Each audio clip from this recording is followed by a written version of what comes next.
You know, they did show me some things, including text messages, emails, and other paperwork. And I said, okay, now I'm going to have to go back and talk to Jonathan and Suzy, and I'm going to do that this morning to hear their side of the story. However, what I will not do is I will not keep going back and forth. Back and forth, I saw what they showed me. I heard both sides of the story. I felt some things in the spirit. When I was talking to Jonathan and Suzy, I definitely felt some things, when I went to Daystar, and I'm going to post this interview today. I'm going to post this interview today.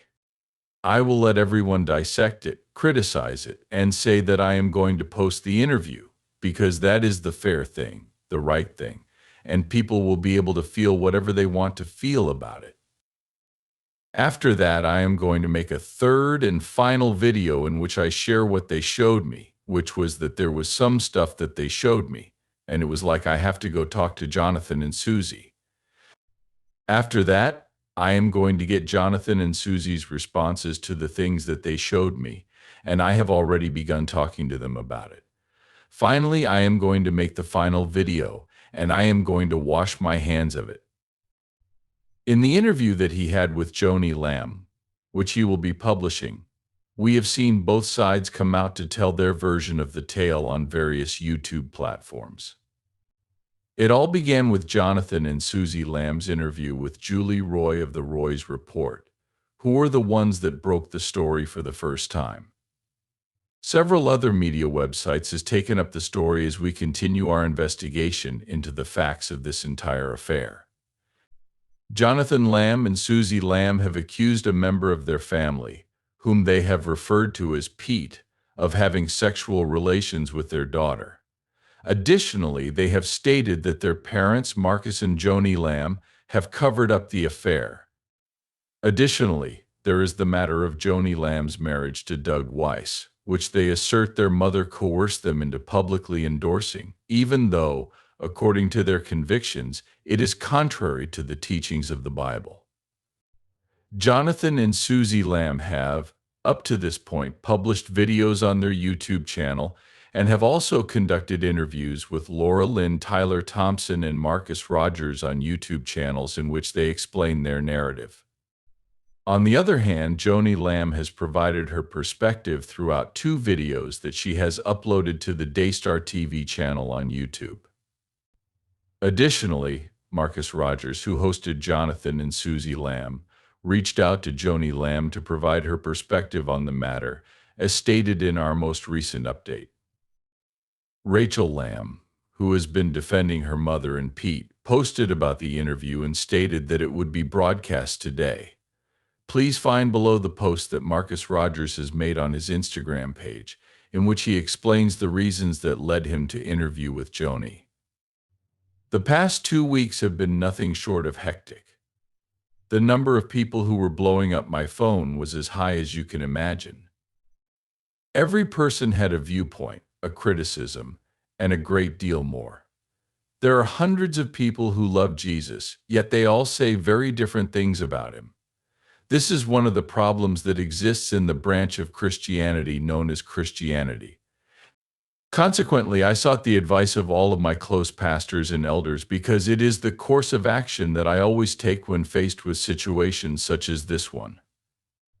And even though they did not all agree on everything, and in some instances were saying things that were contradictory to one another, the one thing that they recommended to me was that it is honorable, fair, and the appropriate thing to do to allow Joni to tell her side of the story. I have decided to submit myself to the teachings of the Bible, which state that there is safety in a variety of counselors. I am aware that some people will find this offensive, yet, as I place a high value on my integrity, I will always do what is right, regardless of the circumstances. When Joni reached out to me, I initially responded by saying that I did not wish to meet. However, after seeking the advice of a wise person and reading the Bible, I concluded that meeting is the appropriate and just thing to do. She was informed that I did not want her to pay for anything, including a trip, a room, or anything else. I didn't even want her to buy me lunch because I didn't want someone to take the opportunity to suggest that she had paid me off or that she had wined and dined me. I simply wanted to allow her to tell her side of the story and then make a decision based on my moral principles. Abuse was the primary source of my concern. Even though we had a conversation about it during the interview, everything else is between them and God. To the sight and judgment of God, no one will be spared. He is an all-seeing figure. All of these matters are up for debate, but God will ultimately decide the outcome. I intend to broadcast this exclusive interview tomorrow, and I will give individuals the opportunity to dissect it and evaluate it on their own. After a few days have passed, I will then reveal what I witnessed to the entire globe, and then I will wash my hands of it. God is aware of everything. God is aware of everything. God is aware of everything. All will be judged by God. The following passages from the Bible were cited by him as the final part of the post. Bible verses 18 and 13. It is foolishness and a source of shame for him to respond to a topic before he has given it his whole attention. It is written in Proverbs 18:17. Before someone telling the opposite side of the tale and putting the record straight, any story may appear to be true. It is written in Proverbs 18:17. Even before the beginning of the cross-examination, the initial statement that is made in a court case is always convincing. This has attracted a lot of responses on social media, with some people praising him for enabling Joni Lamb to tell her version of the event, while others are criticizing him for sharing the same version of the story. It was stated by Blaze Fair on Twitter that the following are some of the responses. It appears that Marcus Rogers had an interview with Joni Lamb. On the other hand, I have heard rumors that he was out of the loop regarding a few significant matters before to the interview. A.1. The circumstances surrounding the email that Jonathan sent to Joni. Joni's email gave the impression that it was a form of blackmail. However, we were well aware of the context. I believe that Joni informed him about this email either before the interview or while the interview was taking place, and he was taken aback by it and interpreted it as a possible form of blackmail from Joni. If Joni had released the recording, I believe he would have either sent a blackmail message for a position or released the audio. How was it that he had never seen this before? Did he even bother to read the articles beforehand? Did he fail to take into account the entirety of the email in its entirety? During their time together the previous week, did he fail to inquire about this email from Jonathan? 2. The screenshots of text messages that Suzy sent to Joni, in which she praised her, etc. A week ago, Rachel Lamb divulged all of that information, and Suzy had already responded to it. On the other hand, I have a strong suspicion that Marcus had not been exposed to such material before he arrived at Daystar this week, and once again I was taken aback by his appearance. In addition, it appeared as though he was unaware of the fact that Joni and Marcus Lamb had misled JS into believing that Pete had been exonerated by the investigator. The reason Suzy persisted in taking her family on vacations is because of this.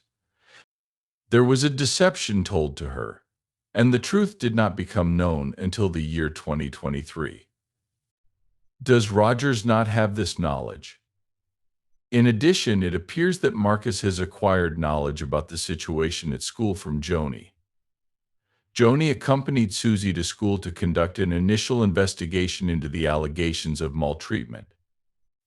Nevertheless, Laura Lynn Thompson has already mentioned in her interview that Suzy and Jonathan's daughter told Suzy that the person who did this was taller than Daddy. This information was brought up earlier in the interview. Is it true that Marcus Rogers pressed Joni about this matter? I hope so. 4. Last but not least, I am not certain that he brought up the fact that Denise Boggs has testified that Pete was never cleared by the forensic investigator. Despite his pleading with Denise to exonerate him, she instructed him to return to the investigator to obtain the appropriate innocence clearance. Pete is not going to try it. How come? Did Marcus put pressure on Joni on this matter? According to what I have heard, Marcus might not have mentioned that, but I cannot be certain of that. The number of people who followed Marcus Rogers on his YouTube account was 900,000. I am aware of the importance of providing a forum to everyone, but I will be frank here. After kicking her children off the channel, Joni Lamb, a well-known figure on a national scale, is now requesting that she be allowed to speak in front of Marcus' audience. In addition to having a global TV channel, she already had a following. That is not a problem. What Marcus does is entirely up to him. There is no injustice in WAR, however, if he does not see through these points in the interview that will be posted tomorrow, and if he does not press her on these problems, then he has conducted himself in a manner that is detrimental to this family and the child who had been molested.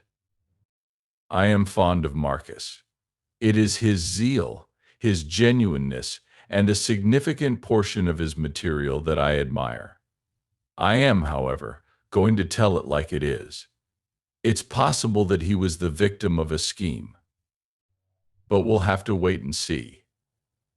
It was posted on X by Suzy Lamb. I have information that Joni will utter an infinite number of lies tomorrow. All of this will be discussed with Julie Royce, and then it will be discussed on the podcast that Blay Foray and Christina Foray host. According to what I can tell, they are utilizing past texts of me being friendly to them and twisting everything they can get their hands on. The eczema that my child had was a direct result of the stress, and it was completely tied to it.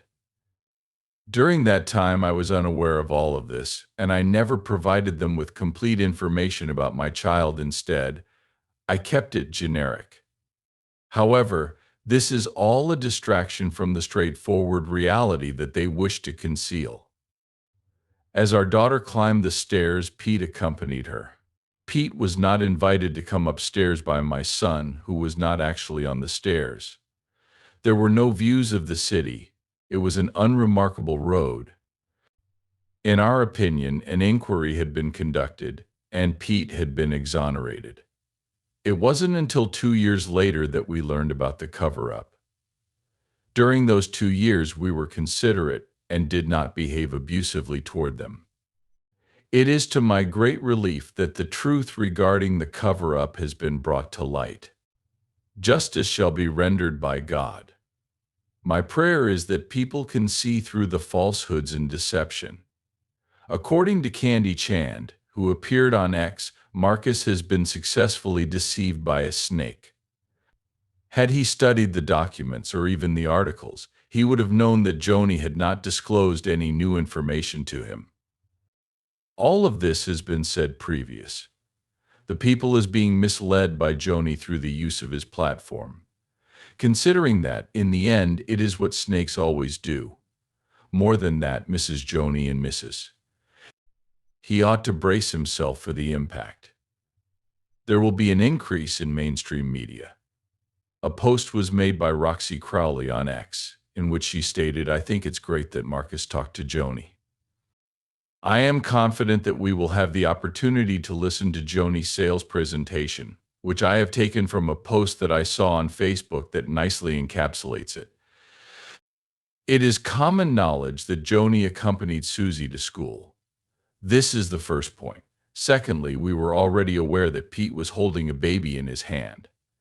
The third point is that we are already aware of the context of the email that Jonathan wrote to Joni. Blackmail was not the case. In the fourth place, we were already aware of the screenshots of Suzy's text messages that Rachel Lamb had made available to all of us on her Instagram posts as a mystery. Based on the facts presented by Julie Roy, we are unable to determine if Pete is guilty. However, we are aware that he should be probed. Why did Joni decide to stop using it? We are aware that Joni inspires fear and placed trackers. We are aware that Joni spent her $100,000 honeymoon on expenses. Doug has a history of lying to customers. In order to avoid forgetting the tape, we are aware that Joni and Jimmy are vicious bullies. We are aware that the Trinity Foundation calculated that Joni spent a total of $1 million on vacations in Colorado and Florida, where she used the Daystar plane. Even before the interview is made public, these are the various responses that people have responded to it. We will not be able to make any significant statements until we have listened to the interview and determined whether Marcus is objective and whether Joni has disclosed any significant new information. In the meantime, be sure to subscribe to my channel and click the notification bell so that you will be notified when I upload the following video that provides a summary of the interview for you.